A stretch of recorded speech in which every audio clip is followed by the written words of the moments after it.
Okay, hey guys, welcome back to my channel. Today is another monthly recap. It is the beginning of March, which means I'm going to be talking about February.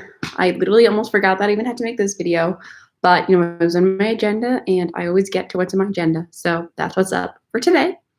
So if you're wondering like, where am I? Currently, my sister's apartment. She's out for a run. So it's not like I'm wasting my time with her while I'm at her place. She's doing something productive. I'm doing something probably less productive, but I'm still doing it for myself anyway. So there we have it.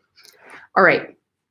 So I was gonna first talk about like the music I listened to this month because I thought I'd listened to some really cool tunes, but then I realized I literally only listened to like really one new song that I listened to a lot this month, and I only try to say my new music, so I'll just get that out of the way. So the only song I really listened to this month that I'd never heard before was because it just came out by Ingrid Andress, and it's "Life of the Party." I really like her. Her first album's coming out later this month, so maybe I'll do a big review of that. I don't really know, but I really like her. She's a like country artist, and I don't know. I just like heard her on my like Apple Music recommended in the fall of last year. Oh no, yeah, no, it was spring. Wow, this feels weird. Yes, so a while ago. It would have been the spring of last year, and she really just took my heart by storm. She's only released like 4 or 5 songs at this point, so I'm pretty excited for her actual album. As far as movies go, I did do a little bit better. I finally got around to watching The Farewell. I thought it was really funny. I thought it would be really sad, based off like the premise of the dying matriarch, but really it was more heartwarming and fun, which I appreciate. I also finally got around to seeing On the Basis of Sex with Felicity Jones about Ruth Bader Ginsburg, and it was pretty impressive.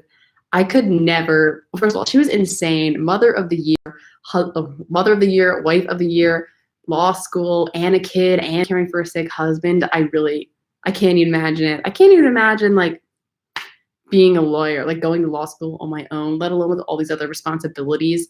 So it's really amazing to see like how far she's come battling opposition. And although I'm in a really different industry than law, I know film is also very like male dominated field. So it's nice to know that like, there are women out there who just like kick butt basically. And I want to be one of them. I also watched an interesting, though more, probably more depressing and reflective piece called Delivered Vacant. Vacant in my videography class. It was about like the gentrification of Hoboken, and it was actually filmed in the 90s, but I think it's probably still very relevant. But it was just interesting for me to think about because when I've been to Hoboken, like I'm one of those people who probably like, oh, look at this up and coming place. That's not to be. Also, I just noticed the comment. The Farewell did make me cry at the end, but I don't know if I was ugly crying, but I definitely have done that at the end of other movies, so I feel that a lot. Back to more exciting pieces. I watched Hearts of Darkness, the filmmaker's Apocalypse, which was about the making of Apocalypse Now. And the only reason this was exciting was because my professor, Doug Claiborne, who was one of the like production assistants or second, whatever, some kind of producer on Apocalypse Now, made an appearance in this documentary. And I was like, Doug, though he looked so much younger, obviously. But that was pretty cool. I was like, wow, imagine knowing like Francis Ford Coppola and George Lucas and being all casual. Like, oh yeah, I saw them at this party last Friday. Meanwhile, I'm just like, how? He knows everybody, and I'm so blessed to have him as my professor, which made me just so happy to see him in a movie sounding the exact same way as he sounds in real life. And those are my like exciting movies of the month. And by that I mean all the movies I watched this month that I'm not able to talk about, because I do watch 2 or 3 movies a week that I can't review publicly. But they keep me busy. If anyone ever thinks that like being a film major and like screening films is like easy, fun work, it is enjoyable for the most part, but it is not just easy. Like you are paying attention, and it makes it hard to enjoy normal movies because sometimes like the shot's like a little off, or it's not even off, but you think about the shot, all of a sudden you're thinking about the lighting and how they did this scene and what they did to make it. And you realize you stopped paying attention to the story itself, or you were taken out of the movie too much and like onto the set, which is kind of like not the point of a movie. You're supposed to be totally absorbed and enwrapped in this fictional world as I'm learning about in screenwriting, and then I'm seeing the product of my knowledge, like removing the joy of movies sometimes. But what can you do, I guess? All right, on to my monthly activities. Sometimes I look at this and think, wow, I did so much in a month. And then even though I feel like I do a lot, then I'm like, there are 30 days in a month basically. And it's not like I did a thing every day, but oh well. I finished Biggest Loser shooting, which was a senior thesis film I was working on. And this is happening in March, but because I'm feeling excited, I'm actually going to be helping out on one of my old professors, like his feature set in March, which I'm really excited about. It's my first like feature set I'm helping out on. So like hopefully I make a good impression and I don't make him regret asking me to be a PA. Okay. We had DKA spring recruitment. We got like our new class. That was really fun. We did a murder mystery for the first time. I got way too into the murder mystery. But I got the right answer. So all those me asking questions and like such. Then Hootathon happened, which if you guys don't know what Hootathon is a version of Dance Marathon. Temple's version, because we're the Temple Owls. It's like Hootathon, like an owl. I think it's cute. I was the media production chair, so that was really a lot of work. We were making videos and promos leading up to the whole event all year, starting last April. And then the event was finally February 9th, and we raised over, I actually forget how much money we raised, but we raised over $100,000. I really should have written this down, but I really don't remember anymore. But I'm just so proud of what we did for the Children's Hospital of Philadelphia, and it was so rewarding to see the miracle children and hear the miracle family stories, even though I was working like my tail off to make the video to show at midnight and there were exporting issues. Like, I don't know if any of you guys edit projects at all, like in any kind of project, but like, you just never want to have an exporting issue. And there we were it was going to send off, it was going to go, and then it was glitching and we had to keep exporting and I didn't know why it was glitching and I restarted. It was just a mess. It was a huge fat mess. And I'm so relieved that it's over because that was so stressful and it was so close to midnight and I literally got there at 9:30 in the morning and I just don't need that in my life. I just don't.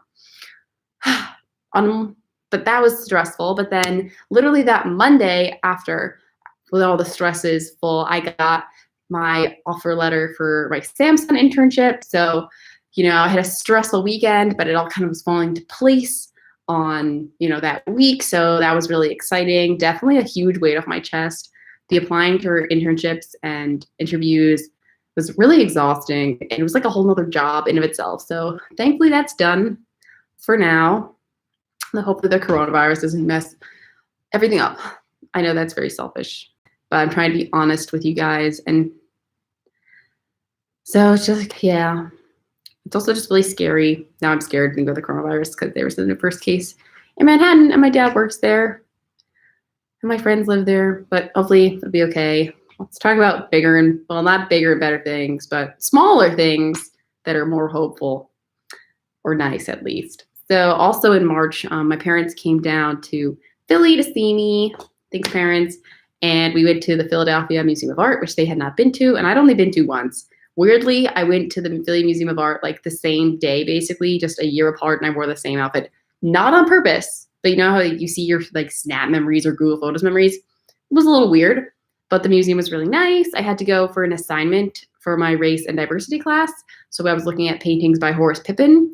Really interesting. If you're in the Philly area, definitely check it out before the exhibit's gone. I think it's there until December, honestly. So you have plenty of time. And then we did pop into like the Designing the Future exhibit briefly, which is the big special exhibit right now. But honestly, it scared me with all this like techie stuff and robots and organ things. And I had to, get out of the room because I was feeling a little bit of pressure from around me. We luckily got to hear this music in the galleries when we were on our way to the Japanese tea house. And this girl from some music conservatory in Philadelphia performed these really gorgeous classical guitar pieces. And I really didn't know that a guitar could sound the way that she made it sound. So that was very impressive, really nice, and definitely an unexpected perk of going to the museum. Then also in February, I did the Busy Persons Retreat, which I think I have mentioned in other videos, but that was just really nice. I am Catholic and I go to the Newman Center on the church on my campus, and they had these nuns come from, I think the Sisters of Life came. So every day for an hour for a week, I went to talk to a nun and like talk about my spiritual journey. And that was just really, refreshing and rejuvenating. And it made me all fired up for Lent, which is happening now. So that was just really nice. And I wish I'd done it last year, but I'll make sure to do it the next couple years because I still have 2 more years at Temple, and hopefully they'll do it again. I would assume they would. Then let's see, the Prod Squad from Hootathon, we got brunch. I don't know if that's really worthy of my like monthly event, but we went to Champ's Diner. And even though I try to like experiment with food around Temple, so because I have a meal plan, I find myself watching. I find myself eating a lot of food just like where I can use the meal swipes. So to actually kind of like go more into North Philly and go to this diner that more like local people go to, I did feel kind of proud of myself. And the food was really good. Really big portions, though. I was not prepared for the size of the portion. Then that very weekend, I know I just saw my parents the last weekend, but I went home and then we drove up to RPI to see my twin, Yay Nicole, because she had a concert. And then I hung out with her friends a little bit, and that was just really nice. Of course, then it was back like in the crunch of things because just 1 week ago and then it's spring break. So all the teachers, I had papers due, I had some projects. It was like full on back to the grind to get it all sorted out. But luckily, because of all the work I did last week, now I'm on my spring break and I really don't have a ton of work to do. That being said, I do still have some work to do. So it's like, I got to remind myself to do the work, but I read a whole book today for screenwriting. So I'm feeling pretty proud of myself. And then, yeah, so February ended by me flying to Wisconsin on a plane. Well, yeah, obviously I flew on a plane. I didn't fly in the air with my mom, and that's where I'm at now. So I had a pretty good February, and honestly, it went by so fast. Every month is just flying by, and it's just going to keep going, I guess. But March is probably one of my favorite months, and maybe you know why, maybe you don't, but you'll find out real soon if you don't. And that wraps up my month. So hope you guys are having a good day, and I will see you in my next video. Bye.